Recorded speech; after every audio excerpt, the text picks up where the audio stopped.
Willkommen zu meinem Hasstag, und zwar am Tag vor der Ferien. Weil da probiere ich immer noch alles reinquetschen, aber ich schaffe es halt nicht. Wenn ich im Stall bin, schaut Tilla mir immer an, als wäre sie im Elend. Und sobald ich dann wieder wegkomme, freut sie sich mega. Fast ein bisschen zu fest. Und es wäre ja langweilig, hätte ich einfach gepackt und mein Zimmer aufgeräumt, darum bin ich ins Gym gegangen.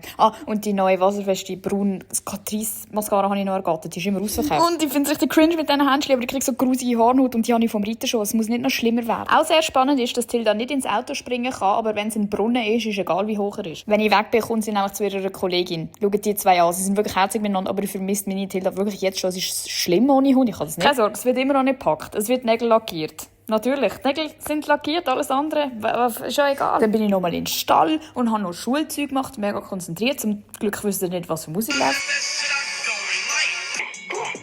Ich muss immer vor der Ferien meine Haare gründlich waschen, weil in der Ferien schaffe ich es nicht. Das habe ich weitergemacht an meinem Schulzeug, aber irgendwie während dem Kochen, ich habe alles gleichzeitig gemacht, aber nicht recht. Aber dann habe ich gepackt und ich habe sogar meine Vlog-Kamera mitgenommen für den YouTube-Vlog. Das Zimmer ist definitiv nicht aufgeräumt, aber mein Koffer ist gepackt. Mein Ziel des Tages war literally ein aufgeräumtes Zimmer und gepackter Koffer. Das ist mit mir nicht gut. Die ersten paar Tage bin ich allein, also stay tuned, um herauszufinden, ob ich es überlebe und wo ich hingehe.